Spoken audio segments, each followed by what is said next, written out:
누가복음 24장 1절에서 12절까지의 말씀을 우리 한 목소리로 같이 보시겠습니다. 시작. 안식 후 첫날 새벽에 이 여자들이 그 준비한 향품을 가지고 무덤에 가서 돌이 무덤에서 굴려 내려놓으신 것을 보고 들어가니 주 예수의 시체가 보이지 아니하더라. 이로 인하여 근심할 때에 문득 찬란한 옷을 입은 두 사람이 곁에 섰는지라. 여자들이 두려워 얼굴을 땅에 대니 두 사람이 이르되 어찌하여 살아있는 자를 죽은 자 가운데서 찾느냐. 여기 계시지 않고 살아나셨느니라. 어떻게 말씀하셨는지를 기억하라. 이르시기를 인자가 죄인의 손에 넘겨서 어찌하여 벗겨 제3일에 다시 살아나야 하리라 하셨느니라 한데, 그들이 예수의 말씀을 기억하고 무덤에서 돌아가 이 모든 것을 11 사도와 다른 모든 이에게 알리니, 이 여자들은 막달라 마리아와 요한나와 야고보의 모친 마리아라. 또 그들과 함께한 다른 여자들도 이것을 사도들에게 알리니라. 사도들은 그들의 말이 허탄한 듯이 들려 믿지 아니하나 베드로는 일어나 무덤에 달려가서 구부러 들여다보니 세마포만 보이는지라.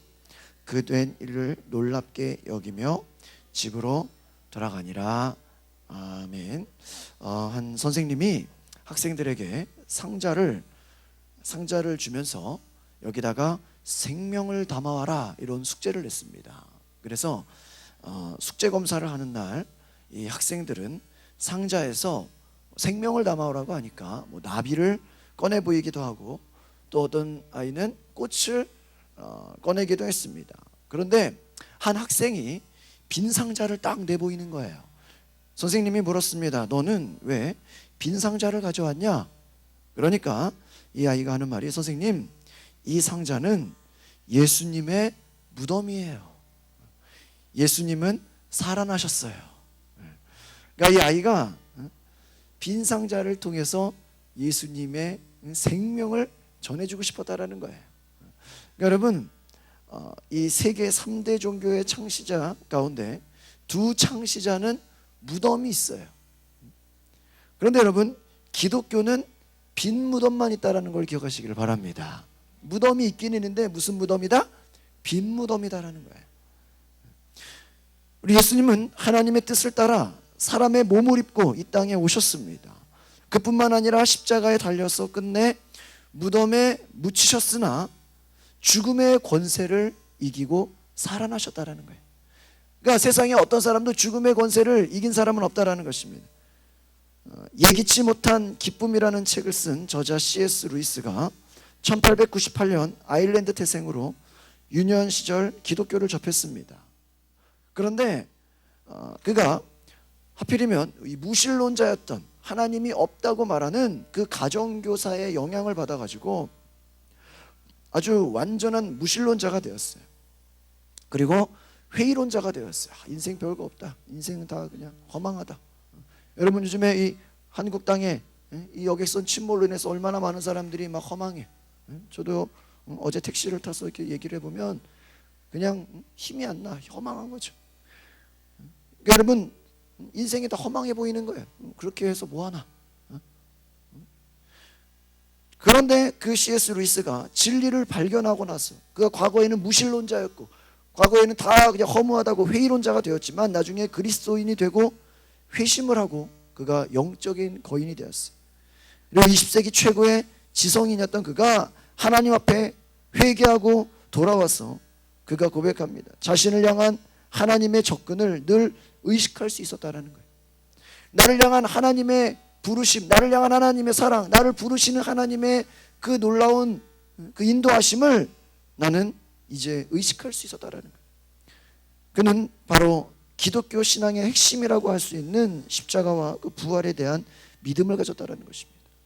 그러니까 여러분, 우리가 이 부활의 신앙을 갖는다라는 것은 하나님이 나에게 다가오고 계시다, 하나님이 나를 사랑하고 계시다, 하나님이 여전히 나를 부르고 계시다라는 그 접근에 여러분 반응하시기를 바랍니다. 그러니까 우리는 알지 못해요. 우리는 잊어버려요. 하나님이 나를 놓아버린 것 같고, 하나님이 나를 때로는 포기한 것 같고 그냥 고난 가운데 내버려 두는 것 같지만 여전히 하나님은 여러분을 기다리고 계시고 여러분이 주님 앞에 나아오기를 원하신다라는 것을 기억하시기를 바랍니다. 오늘 우리가 이 하나님의 간섭하심을 느끼라는 거예요. 그리고 십자가와 부활의 진리를 깨달아서 구원을 누리게 되는 그러한 은혜와 축복을 누리시기를 바랍니다.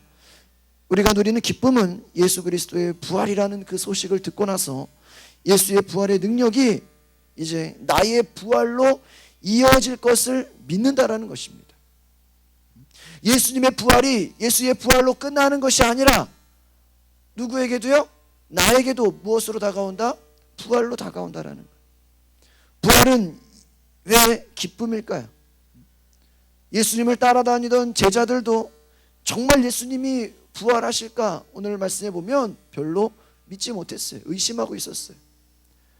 3년 동안 예수님을 따라다녔지만 예수님이 3일 만에 내가 살아날 것이다, 그것이 부활이라고는 예측을 못했어요. 근데 예수님은 무덤의 입구를 막고 있던 돌문을 굴러내고 살아나셨다는 거예요. 여러분, 정말 오늘 이 가운데 우리가 예배 드리면서 정말 부활의 소망을 우리가 갖지 못하는 그런 마음들이 있을 수 있습니다. 여러분, 슬픔을 당한 우리 가족들을 보면 그 소원이 무엇일까요? 아직도 지금 수백 명이 그 뱃속에 갇혀 있지만 그 희망이 무엇이에요? 죽지 않고 살아있으라는 소망 아니겠습니까? 어제도 밤에 이렇게 뉴스를 보니까 기대할게, 기도할게, 조금만 견뎌. 그 여러분 얼마나 안타깝습니까? 그런데 여러분, 이 땅에서의 삶은 전부가 아닙니다. 우리는 정말 우리가 이 땅에서 죽더라도 다시 예수님이 부활하신 것처럼 우리 또한 부활할 것을 여러분 기억하시고 그 약속을 붙잡으시기를 바랍니다. 여러분, 예수님이 누구신가라는 질문에 예수님이 살아계신 동안에도 사람들이 잘 알지 못했어요. 예수님의 제자들이 예수님이 그리스도라고 주장했습니다. 예수님은 하나님의 아들이라고 주장했습니다. 그러나 많은 대제사장과 또 바리새인들과 같은 유대교 지도자들은 예수님을 향해서 그는 거짓 선지자다, 그렇게 얘기를 했습니다. 예수님은 우리를 속이는 자다, 저 사기꾼이다, 그렇게 얘기해요. 한마디로 이단이라고 얘기하는 거예요. 예수님이 아무도 저항을 하지도 않고 산헤드린에 끌려가서 재판을 받으시고 빌라도의 처형을 당하는 것을 보게 됩니다. 십자가에서 비참한 모습으로 돌아가셨을 때 여러분 생각해 보시죠. 예수님을 죽이려고 하는 사람들, 예수를 십자가에 못 박으려고 하는 사람, 예수를 미워하는 사람들, 그들은 예수님이 죽어가는 모습을 보면서, 사람들의 조롱을 받고 예수님이 고통당하는 모습을 보면서 그들은 너무나도 좋았을 거예요. 저거 다 소용없는 거야, 다 거짓이다, 다 잘못된 것이다. 아마 자기들이 승리했을 것이라고 생각했습니다. 그 모습을 본 사람들 역시 저 예수는 메시아가 아니었구나, 거짓 선지자에 불과했구나, 십자가에 못 박혀 죽었구나, 죄인이구나. 아마 때로는 제자들 가운데서도 예수님이 메시아가 아니라 거짓 선지자가 아닌가 그렇게 생각했을 수도 있을 거예요. 그러나 여러분, 예수님이 십자가에서 돌아가신 그 사건이 3일 만에 다시 살아났다는 것을 기억하시기를 바랍니다. 이 부활이라는 것은 왜 중요하냐? 여러분, 따지고 보면 우리 기독교의 신앙이요, 크리스마스보다 더 중요한 이 부활절이에요. 이 부활절은 가장 큰 기쁨이에요. 왜 그렇습니까? 부활이 없었다면 아마 예수님은 거짓 선지자로 끝났을 거예요. 그냥 이단으로 끝났을 거예요. 예수님의 부활을 통해서 그동안 예수님이 말씀한 것이 다 옳았다, 그것이 진리였구나. 대제사장과 유대교 지도자들이 예수를 죄악이라고, 예수가 죄인이라고 얘기했지만 그들은 틀렸구나, 그것이 증명되는 사건이 바로 부활절이라는 것을 기억하시기를 바랍니다. 여러분, 우리가 이 땅에 살면서 누명을 쓸 수 있어요. 어떠한 죄에 억눌릴 수 있어요. 그러나 시간이 지나면 진리가 드러나잖아요. 역사가 다시 살려주잖아요. 그런 것처럼 예수님의 부활을 통해서 바로 예수님의 하신 말씀이 다 진리구나, 그분은 정말 구원자가 되시구나, 그분은 우리의 그리스도가 되시구나라는 것이 증명되어지는 사건이다. 그만큼 이 부활이 중요한 것이다라는 것을 기억하시기를 바랍니다. 그러니까 여러분, 우리가 전도할 때 부활을 얘기해야 돼요. 지난번에 진돗개 전도한 그 간증 들어보니까 뭐라 그래요? 친구야, 불교의 석가모니나 마호메트나 다 이 땅에 뭐가 있다? 무덤이 있다. 여러분, 훌륭한 왕들 다 뭐가 있어요? 무덤이 있어요. 이 땅에 무덤이 너무나 많아요. 그러나 예수님은 뭐가 없다? 무덤이 없다라는, 살아나셨다라는 것이죠. 여러분, 하나님이 예수님을 무덤에서 다시 살리신 것은 우리를 향해 예수님이 바로 진리라는 것을 선포해 주시는 사건이라는 것을 기억하시고, 예수님이 가르치신 모든 것이 바로 살아있는 말씀이다라는 것을 오늘 믿으시기를 바랍니다. 그래서 우리가 그 말씀에 순종하고 예수님의 부활이, 그 메시아가 바로 하나님의 살아계신 말씀이고 우리 가운데 다가올 때 우리가 그것을 부정할 수 없다는 것을 기억하시기를 바랍니다. 1절의 말씀을 우리 한번 같이 읽어보겠습니다. 1절, 24장 1절입니다. 시작. 안식 후 첫날 새벽에 이 여자들이 그 준비한 향품을 가지고 무덤에 들어갔다. 여러분, 이 1절을 보고 왜 무덤에 들어가냐 이렇게 생각할 수 있을 거예요. 여러분, 유대인들이요, 이 장례를 치를 때 시체에 향품을 넣고 향유를 발랐다라는 거예요. 예수님과 함께 온 여자들이 예수님의 무덤을 보고 향품과 향유를 준비했어요. 대단한 거죠, 여러분. 무덤에 들어가는 거예요. 예수님이 장례를 치르던 당일에 아마 준비가 되지 않았은 건가 봐요. 그래서 여인들이 향품과 향유를 준비해서 새벽에 무덤으로 찾아가서 예수님의 장례를 위해 마지막으로 내가 정성을 다해야 되겠다, 내가 향유와 향품을 가지고 그 예수님의 시신에 내가 다가가야 되겠다. 여러분, 아마 예수님 시신을 보고 여러분 향유와 향품을 가져오라고 가는 게 쉬운 게 아니에요. 무덤을 들어가는 거예요. 여러분, 무덤을 들어갈 수 있겠어요? 아무리 돌무덤이라도 그 동굴 가운데. 아마 이 여인들은 예수님을 향한 그들의 정성이 너무나 지극했다라는 거예요. 그들의 이름이 나와 있죠. 막달라 마리아, 요한나, 야고보의 모친 마리아. 이름을 알 수 없는 다른 여인들. 여러분, 예수님 못 박혀 죽으시고 무덤 속에 들어가는데 아마 많은 제자들은 다 어디론가 사라졌는데 여인들은 예수님을 끝까지 옆에 있어주고 싶었다라는 거예요. 베드로는 예수님을 부인하고 떠났지만 여인들은 예수님을 다시 찾아갔다라는 거예요. 그런데 우리 2절에서 3절의 말씀을 같이 읽어보겠습니다. 시작. 돌이 무덤에서 굴려 옮겨진 것을 보고 들어가니 주 예수의 시체가 보이지 아니하더라. 이게 중요해요. 무덤이 비어버렸어. 여인들이 무덤에 도착했을 때 무덤 입구를 막고 있던 돌이 옮겨져 있었어요. 무덤을 지키던 병사들이 없었고 이상하게 여긴 여인들이 무덤 안에 들어갔는데 예수님의 시체도 보이지 않았다라는. 나중에 12절에 보면 베드로가 무덤을 또 들어가니까 세마포만 있었다. 이 여인들도 무덤 안에서 예수님의 시체를 쌌던 이 세마포를 발견했을 것이라는 것입니다. 4절의 말씀을 한번 읽어보겠습니다. 시작. 이로 인하여 근심할 때에 문득 찬란한 옷을 입은 두 사람이 곁에 섰는지라. 이 두 사람, 두 천사죠. 그래서 무덤이 열려있는 것도 이상한데 여러분, 아마 무덤이 열려있고 천사들이 없었다면 뭐라고 생각했을까요? 누군가 이 시신을, 이 시체를 뭐 했다? 훔쳐갔다고 생각했을 수도 있어요. 그런데 훔쳐간 것이 아니죠. 무덤이 열려있는 것도 이상한데 시체가 없어진 것은 더 놀랄 일인데 찬란한 옷을 입은 두 사람이 나타났다. 여기서 사람으로 나와 있지만 우리가 보면 이 사람은 천사라는 것을 알게 돼요. 이 성경에도 예수님이 승천할 때 흰 옷 입은 두 사람이 제자들 곁에 나타났다. 또 고넬료가 기도할 때에 갑자기 한 사람이 빛난 옷을 입고 나타났다. 어떤 사람이라고 말하지만 이것은 천사라는 거예요. 여러분, 성경은 얘기하고 있습니다. 우리 5절에서 우리 한번 또 읽어보겠습니다. 천사가 증거하는 것입니다. 시작. 여자들이 두려워 얼굴을 땅에 대니 두 사람이 이르되 어찌하여 살아있는 자를 죽은 자 가운데서 찾느냐. 그렇습니다. 여러분, 이 유대교 전통에서 천사라는 것은 하나님이 나타나시는 거예요. 천사가 나타났을 때 사람들의 반응은 두려워하게 됩니다. 하나님의 뜻을 전하는 것이기 때문에 그가 두려워서 엎드려지게 됩니다. 천사들은 어찌하여 살아있는 자를 죽은 자 가운데서 찾느냐. 예수님은 이미 살아있는 자라는 거예요. 이미 죽은 자가 아니라는 것이. 천사들은 예수님이 여기 계시지 않고 살아있다라고 증거하는 것입니다. 예수님의 시체가 왜 없을까요? 왜 없습니까? 예수님은 이제 살아나셨다라는 것입니다. 죽음 가운데서 죽음을 이기시고 살아난 것을 여러분 우리가 통해서 이 땅에 죽음이 전부가 아니라는 거예요. 죽음 이후에 죽음을 이기고 살아나는 부활이 있다는 것이 우리 기독교라는 것을 기억하시기를 바랍니다. 어떤 사람은 전도해 보면 그래요. 야, 종교 뭐 아무거나 가져도 좋다고. 뭐 하나 있으면은 된다고. 다 뭐 비슷한 거 아니냐고. 뭐 마음의 안식을 얻고 뭐 위로를 받고 또 꿈을 이루고 그러는 거 아닙니다. 기독교는 부활이라는 거예요. 부활. 죽음을 이긴다라는 거예요.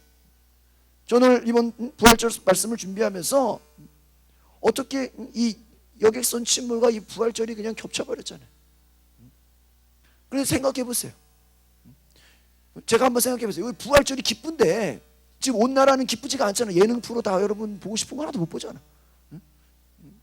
저도 금요일날 제 친구가 트로트 X에 이번에 이제 1차전 이겨가지고 2차에 나오는 줄 알고 봐서 봤는데 결방이래. 왜? 온 나라 갔을 뿐 다음 주에 친구가 이거 TV에 나오는데 보고 싶잖아. 근데 결방이야. 왜 그래요? 오늘까지도 아마 계속 아마 결방될지 몰라요. 근데 생각해 보세요. 그들에게 가장 필요한 게 무엇입니까? 그들에게 무엇이 가장 필요하겠습니까? 여러분 성경 66권에서 그 슬픔을 당한 가족들 또한 이 한국 땅, 한국 민족에게 가장 필요한 게 무슨 말씀이라고 생각해요? 여러분 위로가 도움이 되겠어요? 우리가 여러분 그냥 기도해 준다고 뭐 달라지겠어요? 제가 생각해 보니까 가장 필요한, 저보고 가서 설교하라 그러면 바로 이 부활의 메시지인 것 같습니다. 여러분 주변에 이제 사람들 만나면 다 여객선 얘기하잖아요. 그럼 여객선 얘기하면서 여러분이 말해야 될 게 무슨 메시지예요? 바로 부활의 메시지는. 오늘 제가 설교의 제목이 한번 따라해 봅시다. 부활의 증인이 되라. 저와 여러분이 부활의 증인이 되시기를 바랍니다. 우리는 지금 예수님의 시체가 없어진 것을 보지 못했어요. 우리는 이 현장에 있지 않아요. 그러나 오늘 우리가 알 수 있는 것은 바로 예수님이 부활하셨기 때문에 그 부활의 증거로 인하여서 또 그분이 승천하시고 오순절이 지나고 나서 우리에게 성령을 보내주셔서 우리에게 성령이 계심으로 말미암아 오늘날 우리를 통해서 예수 그리스도가 증거되고 있어요. 이것은 예수님 부활하신 사건이랑 연속이 되는 거예요. 예수님 부활하지 않았다면, 승천하지 않았다면 성령이 우리에게 오실 수가 없는 것이에요. 오늘날 이렇게 기독교가 있을 수가 없는 것이에요. 여러분 이 땅에서 우리가 사고를 당할 수 있어요. 제가 이번에 기독교 신문에 들어가 보니까 친구 교회에도 4명이 들어가 있고 실종자, 아는 교회에도 1명씩 다 들어가 있어요. 안산에. 얼마나 그 안산 지역이 슬프겠어요. 그러나 여러분 그들에게 필요한 것이 무엇입니까? 바로 이 부활의 메시지인 것을 기억하시기를 바랍니다. 우리가 여러분 장례식에 가잖아요. 저도 제 우연히 제가 전에 있던 교회에 이렇게 홈페이지를 가끔 들어가는데 딱 들어가면은 관리 집사님 어머니가 돌아가셨다고, 또 세브란스 병원에 장례식장 있다고. 저희 또 저녁에 가야 돼. 여러분 언제 우리의 생명은 모르는 거예요. 여러분 이 제가 장례식을 많이 다녀보면 이 목사님이 증거하는 공통된 메시지가 바로 무엇인지 아십니까? 부활의 메시지. 이 부활절에만 부활의 메시지를 듣는 게 아니라 우리는 이 부활의 증인이라는 것을 꼭 기억하시기를 바랍니다. 이 땅에서 그냥 어떤 사람은 오래 살다 죽을 수도 있고 또 젊은 나이에 죽을 수도 있고 무슨 일을 당할지 몰라요. 그러나 우리는 다시 영생을 얻는 부활이 있다는 것을 기억하시기를 바랍니다. 6절, 7절의 말씀을 같이 읽어보겠습니다. 시작. 여기 계시지 않고 살아나셨느니라. 갈릴리에 계실 때에 너희에게 어떻게 말씀하셨는지를 기억하라. 이르시기를 인자가 죄인의 손에 넘겨져 십자가에 못 박히고 제3일에 다시 살아나야 하리라 하셨느니라 한데, 그렇습니다. 이 부활에 대한 예고가 있었다. 왜 너희들이 놀라냐 하는 거예요. 놀란다라는 건 뭐예요? 왜 몰랐냐라는 거예요. 갈릴리 계실 때 예수님이 너희에게 뭐라 그랬냐? 죄인의 손에 넘겨져 십자가에 못 박히고 며칠에 제3일에 다시 살아나야 하리라 하셨느냐. 예수님이 이미 부활할 것을 뭐 했다라는 거예요? 말씀했다라는 거예요. 특별히 인자라는 것은요 다니엘서 7장 13절 14절에 나오는데, 이 다니엘이 환상 가운데 하늘에서 구름을 타고 내려오는 것을 봅니다. 거기에 그렇게 고백합니다. 사람과 같은 일을 본다. 바로 하나님은 그에게 세상의 모든 민족과 모든 나라를 다스릴 수 있는 왕권을 다 위임하시고 그의 나라와 왕권이 영원히 지속될 것을 말씀하셨어요. 예수님이 그래서 나는 인자다, 사람과 같은 이다. 예수님은 자신이 이방인들에게 넘겨줘서 그들의 손에 붙잡혀서 십자가에 못 박히시고 돌아가시고 사흘 만에 부활할 것을 이미 말씀하셨어요. 그러나 제자들은 깨닫지 못했다라는 거예요. 예수님의 죽음으로 다 끝났다고 생각했다는 거예요. 여러분, 그러나 이제 예수님의 그 말씀이 실제로 실현이 됩니다. 8절부터 우리 10절에 있는 말씀 3절을 같이 보겠습니다. 시작. 그들이 예수의 말씀을 기억하고 무덤에서 돌아가 이 모든 것을 11 사도와 모든 이에게 알리니 이 여자들은 막달라 마리아와 요한나와 야고보의 모친 마리아 또 그들과 함께한 다른 여자들도 이것을 사도들에게 알리니라. 이제는 이 8절부터 10절의 고백은 다른 제자들에게 알리기 시작했다는, 천사가 예수의 부활을 예고한 것을 다시 깨닫게 하니까 이제 이 여인들은 예수님의 말씀을 기억했어요. 아, 예수님이 정말 부활하시겠다고 약속하셨구나. 그 부활이 생각나지고 다시 이제 믿어지고 천사들의 증언을 듣고 천사들의 증언을 통해서 이 예수님의 말씀이 진리인 것을 깨닫고 그들이 이제 11제자와 모든 사람에게 예수님의 부활을 알리는 증인이 되었다는 것이. 그러니까 여러분, 부활절의 참 의미는 무엇인지 아십니까? 오늘 그냥 우리가 부활절 예배드리고 그냥 계란 먹고 끝나는 것이 아니라 부활의 소식을, 부활을 알지 못하는 사람들, 부활의 소식이 필요한 사람들에게 뭐한다? 전하는 것이라는 거예요. 우리가 얼마나 많은 1년의 부활절을 보내요. 또 부활을 생각합니까? 그러나 여러분이 그 부활을 증거하십니까? 오늘 우리가 이 말씀 가운데서 중요한 것은 무엇인지 아십니까? 이 부활의 소식을 예수님의 제자들이 먼저 증거한 것이 아니라 누가 증거했다라는 거예요? 여인들이 증거했다라는 거예요.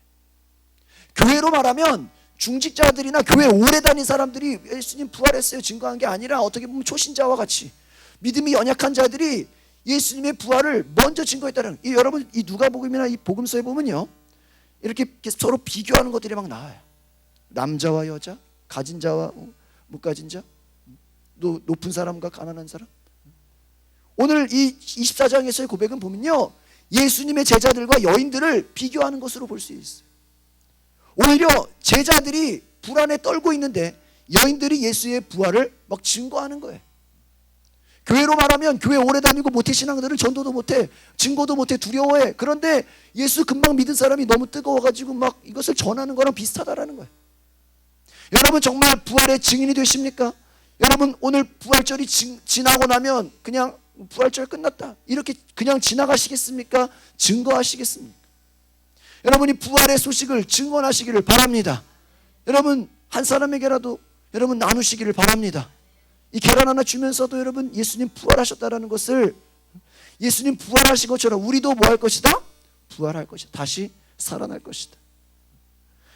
그래서 여러분, 이 예수님의 제자들이 이 여인들의 부활의 이 소식을 듣고 너무나 놀랐다라는 거예요. 천사들의 증언이 예수님의 증언과 일치되어지고 그들이 무덤에서 이제는 나와서 다른 제자들에게 예수님의 부활을 알리는 증인으로 살아갔다라는 거예요.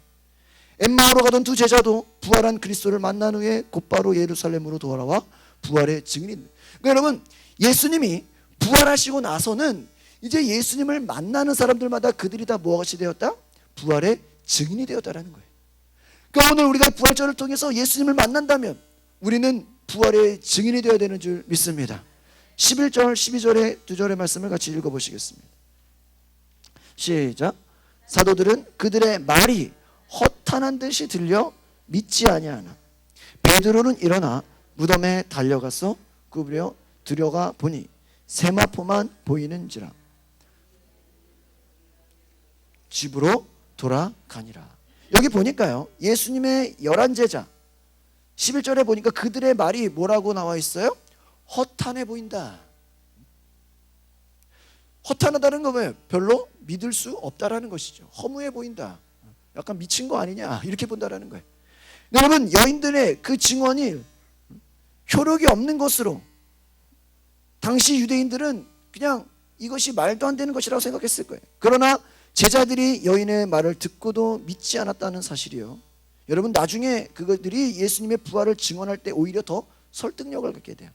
이 말은 예수님의 부활이 예수님의 제자들조차 11절에 보니까 뭐예요? 믿기 힘든 것이었다는 거예요.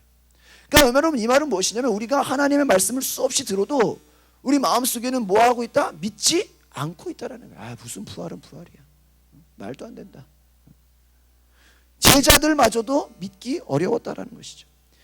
그러니까 여러분, 예수님의 부활을 쉽게 믿지 않던 제자들은 그것을 믿고 전하기까지 이 부활의 증거를 직접 보기 위해서 12절에 보니까 베드로가 그 말을 그냥 듣고 믿고 믿어서 기뻐야 되는데 어떻게 했어요? 또 확인해 보겠다고 어디로 가요?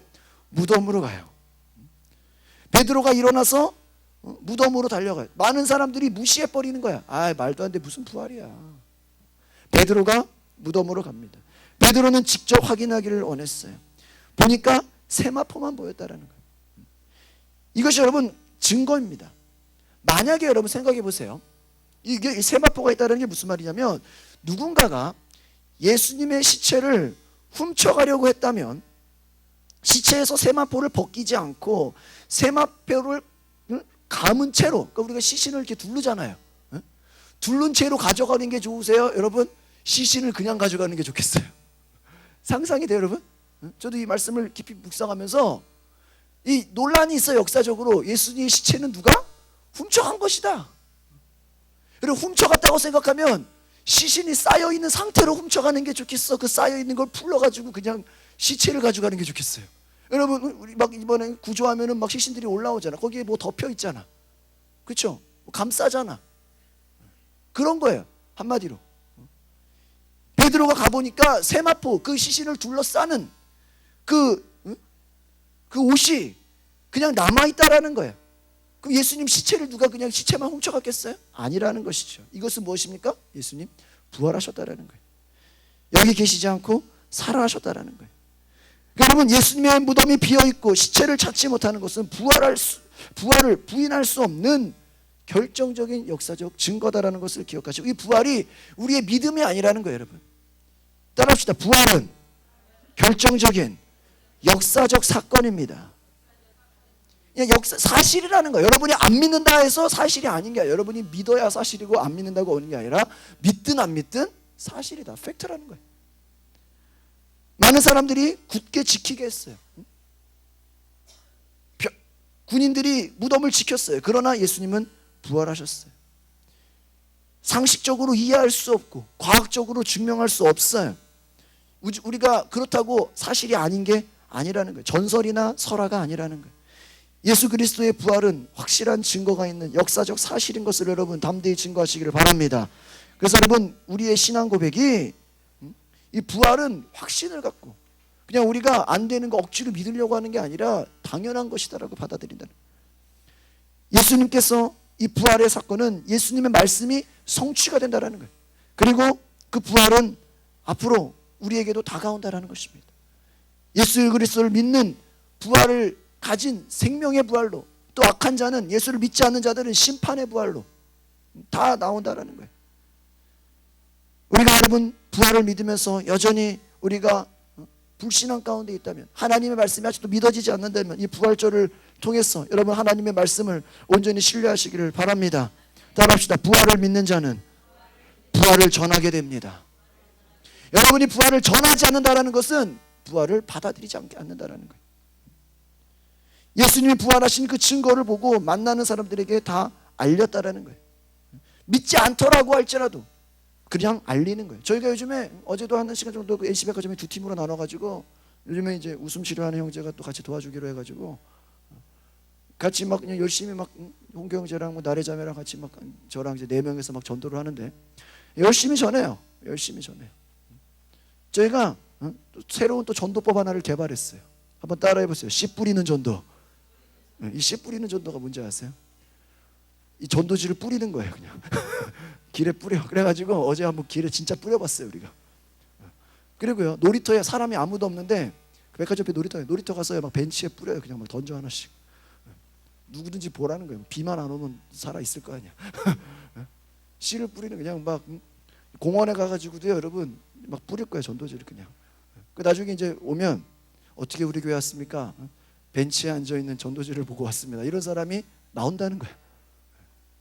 홍경재가 하는 말이 뭐래? 목사님 이거는 딱 저에게 맞는 전도네요. 그렇죠? 아, 너 두렵지가 않대. 사람이 없으니까 그냥 빈 의자에다 놓고 오면 되거든. 여러분 그래서 지금 아직도 좀 몇십 장 남았어요. 우리가 600장을 이번에 갖고 왔는데 한 주에 좀 남았어요. 여러분 가져가셔서 길거리 놀이터에 그냥 벤치에 올려놓으면 돼요. 뒤에 궁산에다 그냥 올려놓으면 돼. 운동하러 갔다가 그냥 놔두고 오면 돼. 아시겠습니까? 어차피 보고 올 사람은 오고 안 올 사람은 안 오는 거야. 이해가 있어요? 그리고 나중에 보고 또 보면 감동이 되는 거야. 그러니까 여러분 전도라는 게 그렇게 쉬운 거라는 거야. 우리가 안 해서 문제지. 안 해서 문제지. 그래서 우리가 이 부활의 주님을 여러분이 증거하는 저와 여러분 되기를 바랍니다. 우리 고린도전서 15장을 안 볼 수가 없어요. 부활장인데 우리가 이것을 안 보면 여러분 또 언제 볼지 모르니까 15장을 보시기 바랍니다. 고린도전서 15장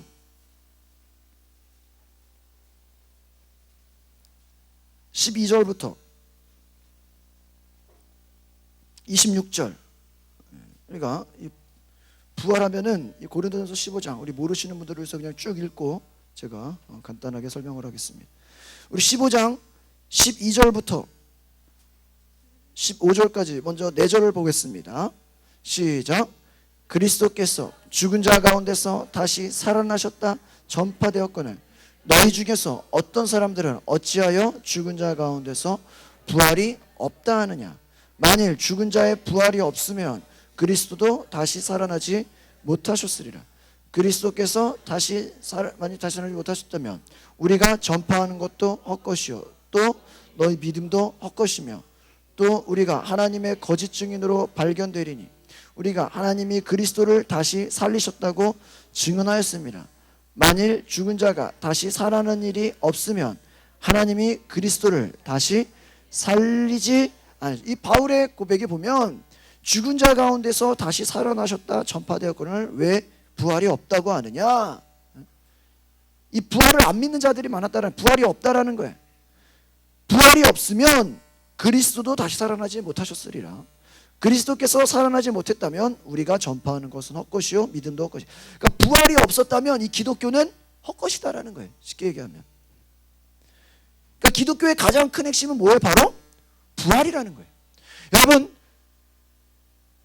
캐톨릭하고 우리 개신교의 큰 차이가 뭔지 아십니까? 우리는 부활을 증거하는 사람이에요.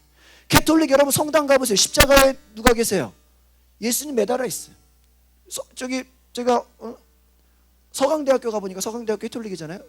그 강의실마다 다 십자가에 예수님 매달려 있어요.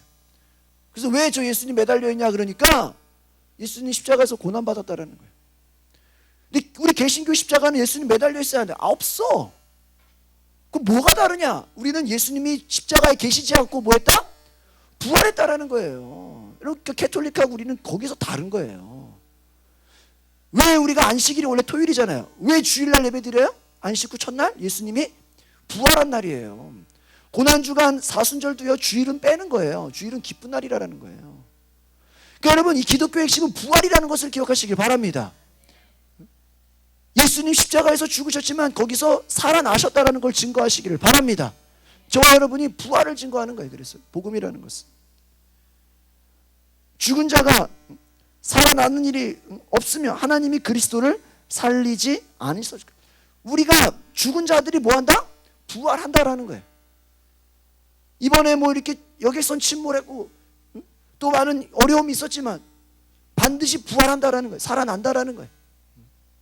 그러지 않으면 예수님이 부활할 이유가 없다라는 거예요. 우리 16절부터 또 20절까지 한번 단락을 보시겠습니다. 시작. 만일 죽은 자가 다시 살아나는 일이 없으면 그리스도도 다시 살아나신 일이 없었을 터이요. 그리스도께서 다시 살아나신 일이 없으면 너희의 믿음도 헛되고 너희가 여전히 죄 가운데 있을 것이요.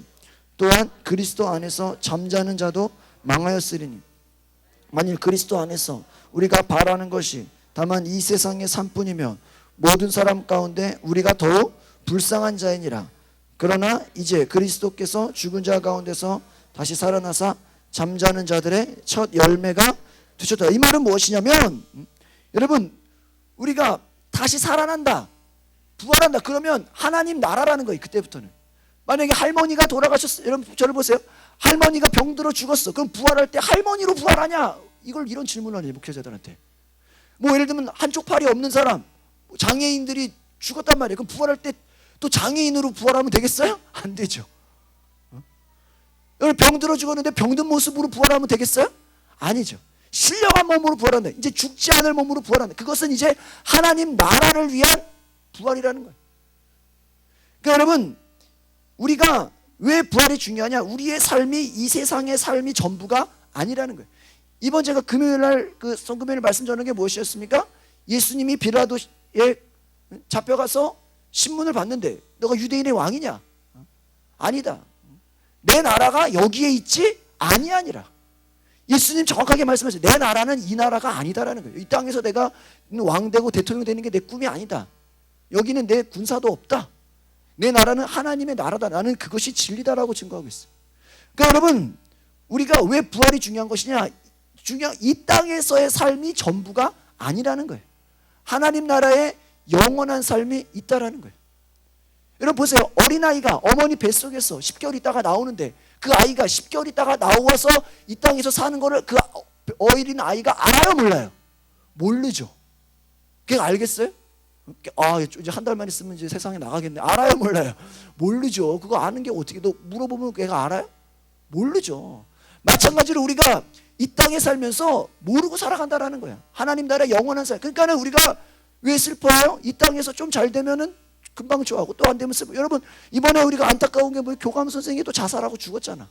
왜 죽어? 죽으면은 뭐 자기가 뭐 의인이 되는 거야?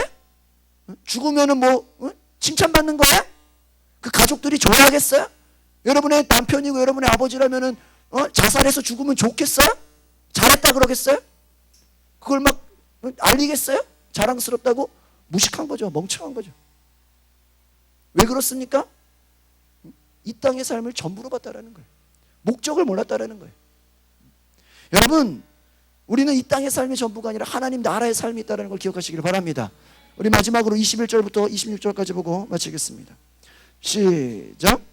사망이 한 사람으로 말미암았으니 죽은 자의 부활도 한 사람으로 말미암는도다. 아담 안에서 모든 사람이 죽은 것 같이 그리스도 안에서 모든 사람이 삶을 얻으리라.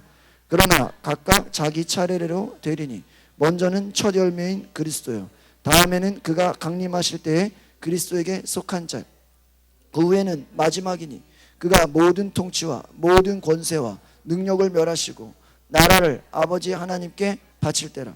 그가 모든 원수를 그 발 아래에 둘 때까지 반드시 왕노릇 하시리니. 26절, 맨 나중에 멸망받을 원수는 사망이라. 여러분, 이 부활의 마지막 사건이 바로 여기서 나옵니다.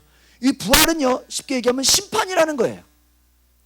예수님이 부활하지 않았으면 예수님은 패배자로 끝났을 거예요.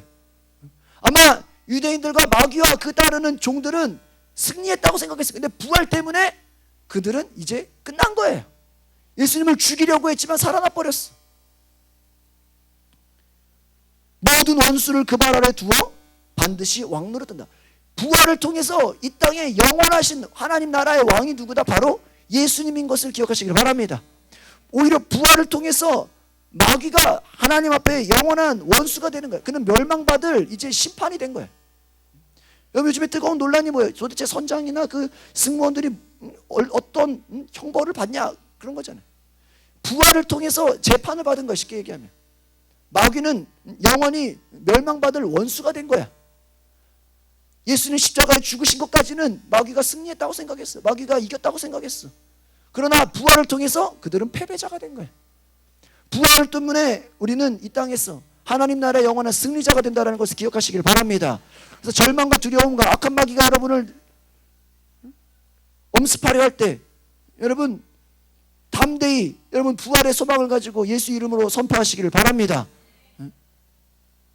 우리가 빌립보서에도 3장에 보면은 내가 그리스도와 그 부활의 권능과 고난에 참여함을 알고자 하여 그의 죽으심을 본받아 어떻게 해서든지 죽은 자 가운데서 부활에 이르려 한다.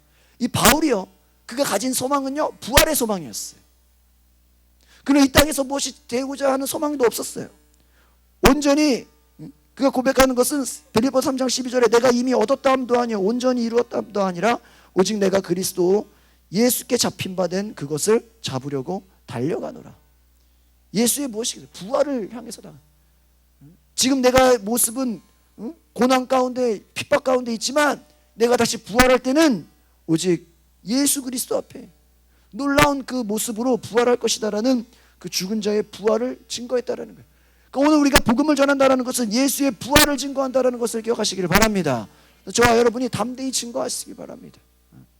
저희가 그래서 요즘에 개인적으로도 제가 많이 담대함이 생겼어요. 요즘 전도하면서 이제는 그냥 어제도 이렇게 뭐 다른 교회 분들 이렇게 만나서 대화도 하게 되고 우리가 그냥 담대히 증거하는 거예요. 담대히 증거하는 거예요. 여러분, 저와 여러분들이 이 부활절을 통해서 여러분의 믿음 가운데 담대함이 있기를 바랍니다. 악한 마귀는 심판을 받은 거예요.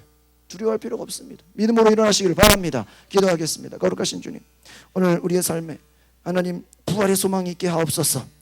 우리가 부활을 믿어서 존재하는 것이 아니라 부활은 이미 역사적인 사실이었고 부활을 통해서 부활을 경험한 자들이 먼저 제자들이 아니었고 여인들이 부활을 보고 증거하는 증인이 되었던 것처럼 하나님, 우리도 때로는 모태신앙이고 때로는 오래 교회를 다녔고 때로는 예수님을 따르는 제자라고 말했지만 우리의 삶을 보면 부활을 증거하지 못하고 부활을 선포하지 못하고 그 부활을 우리가 믿지 못했던 우리의 연약함들이 있다면 이 부활절을 통해서 우리가 담대히 예수님 살아나셨고 우리도 그와 같이 생명의 부활로, 영원한 하나님 나라의 생명의 부활로 되어질 것을 알게 하옵소서.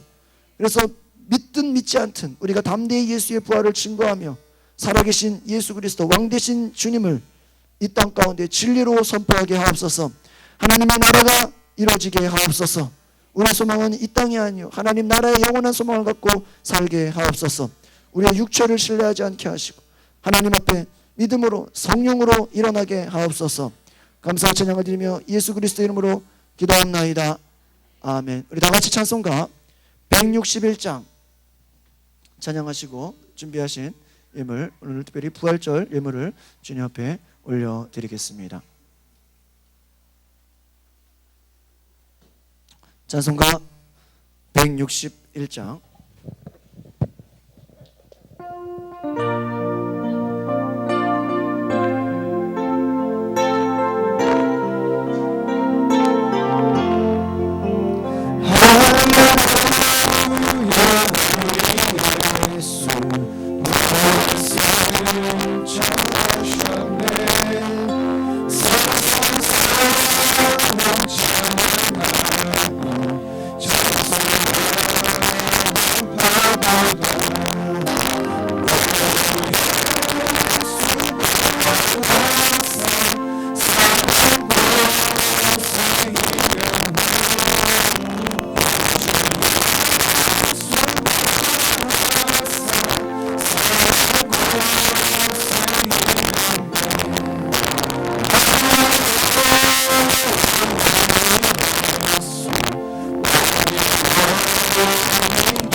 기도하겠습니다. 하나님, 이 땅에 부활의 소망이 있게 하옵소서. 우리의 육체가 이 땅에서의 삶의 전부가 아니라 하나님의 영원한 삶으로 우리가 부활할 것을 믿게 하옵소서. 예수님 부활한 것처럼 우리도 부활할 것을 알게 하옵소서. 이번에 많은 안타까운 그 생명들이 죽어갔지만 그들 생명 또한 부활할 것을 믿게 하옵소서. 악한 자의 심판의 부활로 하나님의 자녀는 생명의 부활로 우리가 살아날 것을 알게 하옵소서. 하나님의 자녀로 담대하게 살아갈 수 있도록 오늘 우리 가운데 부활의 생명의 소망을 허락하여 주시옵소서. 우리 가정 가운데 하나님 아직도 예수를 믿지 않는 우리의 하나님 가족들, 우리의 친구들, 우리의 자녀들, 그들이 하나님 심판의 부활로 나온다면, 지옥불에 떨어진다면 얼마나 안타깝겠습니까? 얼마나 불쌍합니까?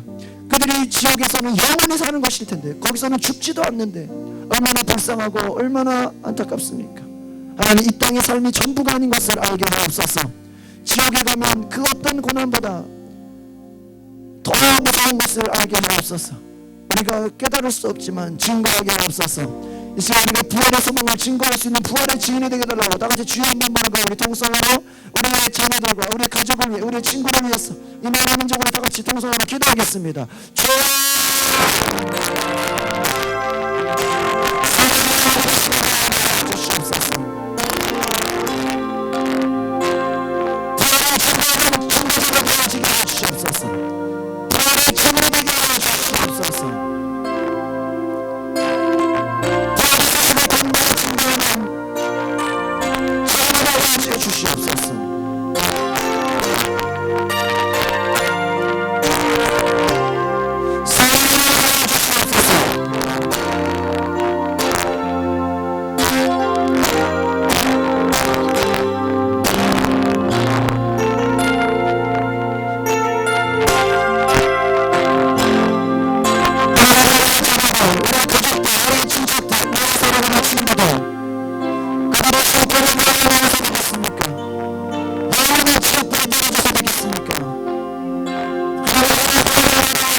주시옵소서.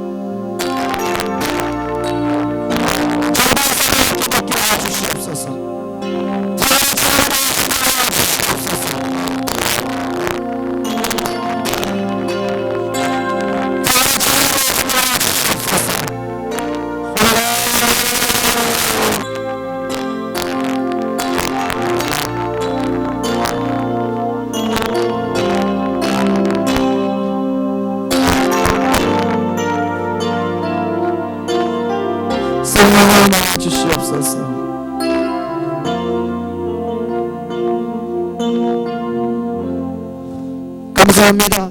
하나님, 우리에게 부활의 소식을 알게 하시니 감사를 드립니다.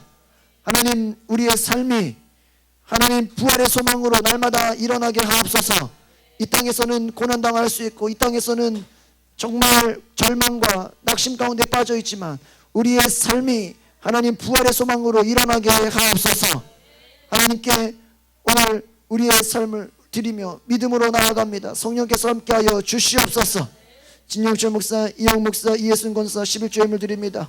11조 예물을 드리는 가정마다 하나님 그의 모든 것이 하나님의 것임을 고백하게 하옵소서. 우리의 모든 것이 나의 것이 아니요 하나님의 것임을 담대히 증거하게 하옵소서. 오늘 하나님, 우리 주님 앞에 부활절 예물 드리는 우리 성도들 축복하여 주시옵소서. 양문호 영재, 남순자 권사, 정혜영 집사, 구기현 성도, 김경숙 집사, 김나래 성도, 이예순 권사, 박지현 성도, 구경희 성도, 이유석 집사 가정, 김태현 성도, 이정호 집사, 최영순 사모, 진여철 목사, 이희주 집사, 또 무명으로 또 하나님 앞에 예물 드리며 하나님께 부활을 주신 주님께 감사와 찬양을 드리며 우리의 삶 가운데 하나님 축복하시고 이 부활의 소망이 만방에 특별히 슬픔을 당한 유족들과 가정들과 이 나라 민족 가운데 함께하여 주시옵소서. 부활의 소망이 필요합니다. 다시 일어나고 싶습니다. 다시 하나님 소망을 갖고 싶습니다. 하나님, 이 땅에서는 비록 슬픔을 당한다고 할지라도 하나님 나라의 영원한 소망을 갖게 하옵소서. 살아있는 자라도 하나님 믿고 예수 믿고 구원받게 하옵소서. 감사를 드리며 예수 그리스도의 이름으로 기도하옵나이다. 아멘. 예, 제가 우리가 전도할 때 그동안 이제 막 나눠주면은 정치인들 뭐 이렇게 요즘에 선거 나눠준다고 사람들이 막 오해하고 그러는데, 요즘에 이번 여객선 침몰 때문에 정치인들 나눠주는 게 쏙 들어가 버렸어요. 그런데 물론 사회적으로 그런 이슈들이 들어갔지만 그렇다고 해서 우리의 전도는 쉬면 안 됩니다. 이럴수록 우리가 더 전도의 때인 것을 기억하시기를 바랍니다. 우리가 더 복음 전하고 저와 여러분이 믿음으로 정말 이 나라 민족이 치유받고 정말 하나님 앞에 나아올 수 있도록 기도하시기를 바랍니다. 우리 자리에 일어나셔서 우리 찬양하고 오늘 예배를 마치겠습니다. 모든 민족에게 우리 찬양하면서 예배를 원로 목사님 축도로 예배를 마치겠습니다.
지금은 이 땅에 오셔서 33년 동안 사시다가 육체로 부활하신 예수 그리스도의 은혜와 그 아들을 이 세상에 보내주시어서 우리에게 부활의 크신 은혜를 가지게 하여 주시는 하나님의 사랑하심과 부활의 아침을 통하여 교회가 탄생이 되고 세상 땅 끝까지 이르러 복음의 증인이 되라고 우리에게 분부하신 그 말씀에 힘을 얻어서 우리에게 전도하게 하여 주시고 죽어가는 한 영혼이라도 구원하게 하여 주시는 성령님의 역사와 교통하심이 오늘 부활절을 맞이해서 예배드리고 돌아가는 모든 성도들과 저희들의 가정과 온 교회 위에 함께 하시기를 축원하옵나이다.